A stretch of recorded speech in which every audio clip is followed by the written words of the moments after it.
how to share story on Instagram. Hi everyone, welcome back to our channel. Today in this following tutorial, I'm going to show you how you can share story on Instagram. So in order to share a story on Instagram, all you have to do is just go ahead and log in into your Instagram account.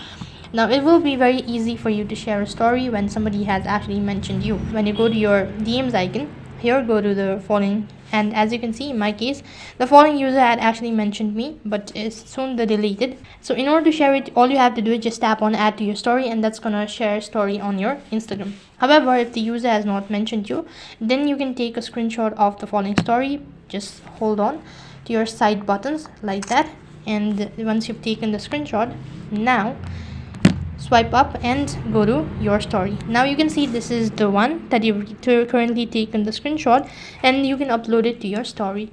Similarly, if there is a video, then you can screen record it and upload it to your Instagram story. That's how you can share a story on Instagram. Well, that is all for this video. I hope the video was helpful. Make sure to like, share and subscribe to our channel. Thank you for watching. See you in the next video.